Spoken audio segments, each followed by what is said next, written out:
This video introduces complex numbers and focuses on the idea of addition, subtraction, multiplication, and division of those. Before we get to that arithmetic, I'd like to mention that complex numbers and imaginary numbers come out of the process of solving equations. Specifically, if I have an equation that involves a squared variable or expression, I can use the square root property to undo the square. Remember, when we do that though, we need to include a plus and a minus next to the square root to account for both possibilities, positive and negative square roots. And of course, in this case, 4 is a perfect square, so this simplifies into x equals plus or minus 2, since the square root of 4 is 2.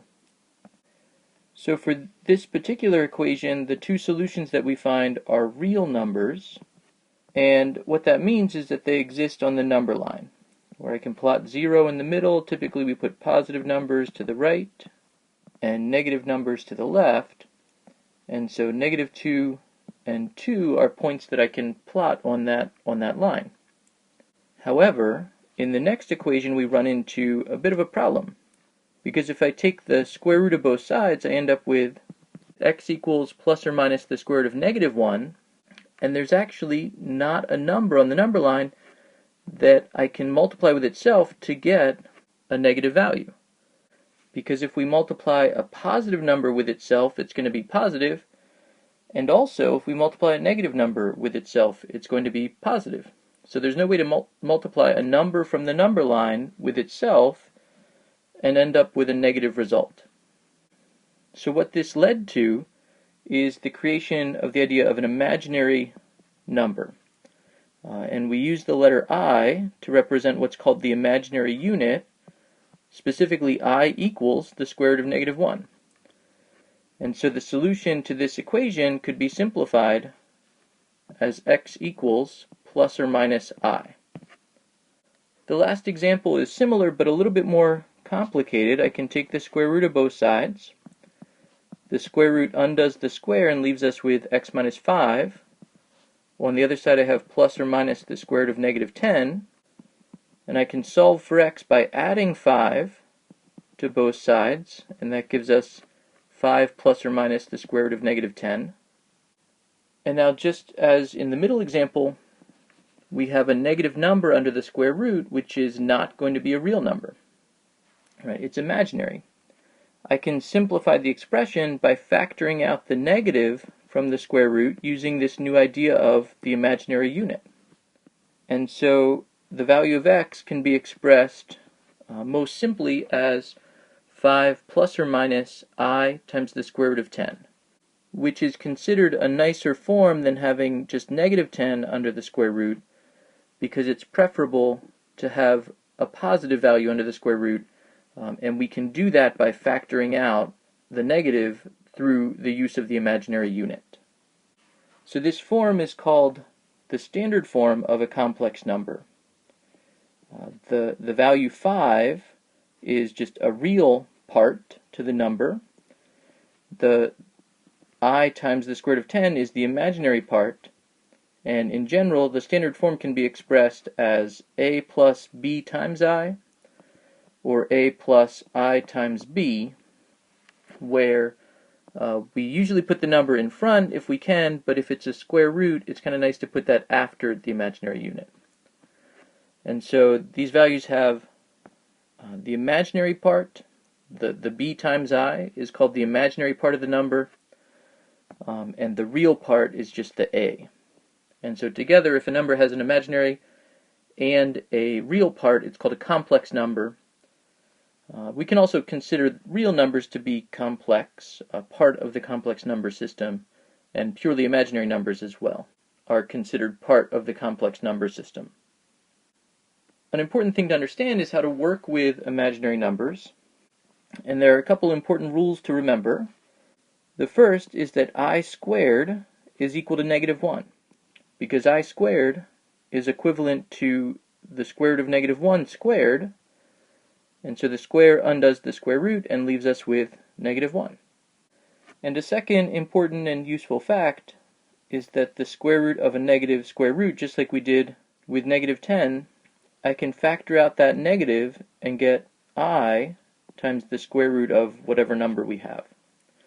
So we can simplify, we can use the imaginary unit to get a negative sign out from under the square root by factoring it out and using I to represent that imaginary piece. So let's look at some examples of the arithmetic involved. For addition and subtraction, we simply add the real parts, 8 plus 5 is 13, and also the imaginary parts to create the addition or subtraction of a complex number. So 8 plus 5 is 13, positive 2i minus 3i is negative I, and so this would be the standard form of that sum. In this second example, 4 minus 6 is negative 2, and now we have to be a little bit careful because the negative sign here distributes, so this is actually negative 2 minus 3i, negative 2i minus 3i, so we end up with negative 5i. For multiplication, we want to use the process of foiling,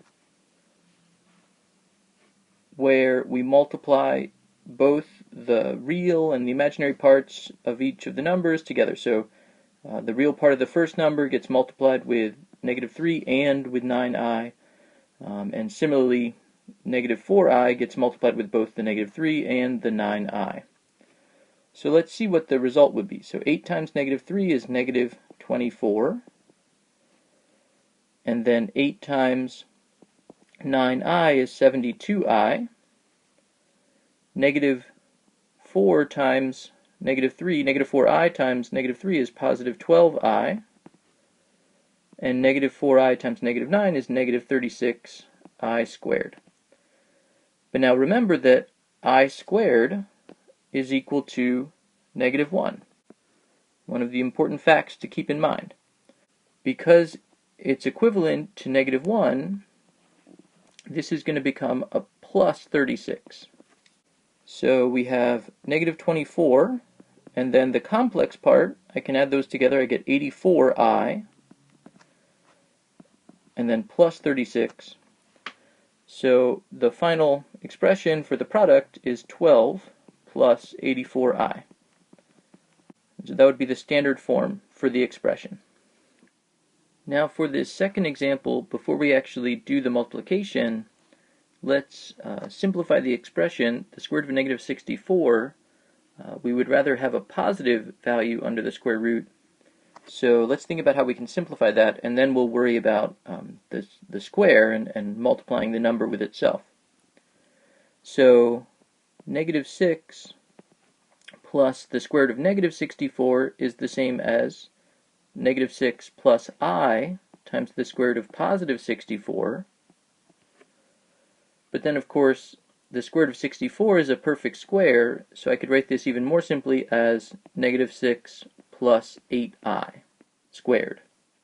And since squaring a number means multiplying it with itself, what we're really doing is negative 6 plus 8i times negative 6 plus 8i. So in a way similar to the previous example, we can multiply all the terms together using the idea of FOIL to distribute everything in the appropriate way. So negative 6 times negative 6 is 36, and then I get plus negative 48i, multiplying these two together, and then these two together, and another negative 48i, multiplying these two together, and then finally 8i times 8i is going to be a positive 64i squared.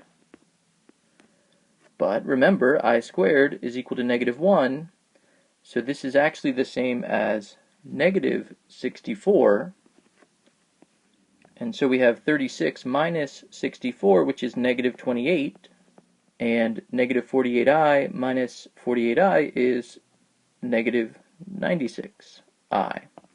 And so that would be the final standard form expression for the product. Division turns out to be a little bit more complicated. The issue is, to have an expression in standard form like a plus bi, the I here, it's not in the denominator of the expression. And so having an I in the denominator of a fraction is never going to give us something in standard form. But what I can do is use the conjugate, which turns out to be, for an expression like a plus bi, the conjugate turns out to be a minus bi. And that's a pretty special expression, because if I take a plus bi times a minus bi and FOIL that out and work out all the details, it turns out that this equals a squared plus b squared. So to divide two complex numbers, I want to take the number that's in the denominator, the number that is being divided into the other number. I want to take the conjugate of that and multiply the top and the bottom of the expression by that conjugate. In the denominator, that's simply going to be a squared plus b squared, or in this case, 5 squared plus 3 squared, so 25 plus 9, which is 34. And so I know, the denominator of our expression is simply 34. The numerator is going to be the product. So I have 20, 4 times 5, plus 12i, plus 40i, and then plus 24i squared. But of course, I squared is equal to -1. And so this is really 20 minus 24 gives me -4, and 12i plus 40i is 52i, and all of that is over 34. And because we have addition in the numerator of the fraction, because I have two terms in the numerator, I can divide this into two simpler fractions. This is the same as 4 over 34 plus 52i over 34. And then we can simplify even one step further. Since all the numbers are even, this is going to be -2 over 17 plus 26 over 17i. And so where we place the I here is a little bit flexible. We could put it up in the numerator, or I could put it next to the fraction as part of the answer, but it definitely does not belong in the denominator. So either next to a fraction or up in the numerator to have the answer in standard form. In this last example, we have something a little bit simpler in the denominator, 4i. So the conjugate proper would be -4i, but we can multiply the top and the bottom simply by I to cancel out the I that's in the denominator. So if I multiply 4i in the denominator by I, we're going to end up with I squared there, and that'll be -1, so that'll become a real number, which is what we want. But then of course I also need to multiply the top by I. So my denominator here is going to become -4, because 4i squared turns into -4, since I squared is equal to -1. And up top I want to distribute the I, so I end up with 8i minus 5i squared. But again, I squared is equal to -1, so this is really just +5 plus 8i over 4. Over -4, I should say. And so we can make this a little bit simpler. Again, because I have addition up in the numerator of the fraction, I can split this into 5 over -4 plus 8i over -4. But then, of course, -4 divides into 8 evenly. And so to write the answer in just an even simpler form, we end up with 5 over -4, or -5/4, and then minus 2i. So that would be maybe the simplest and best final answer. I hope you enjoyed the video. Thanks for watching.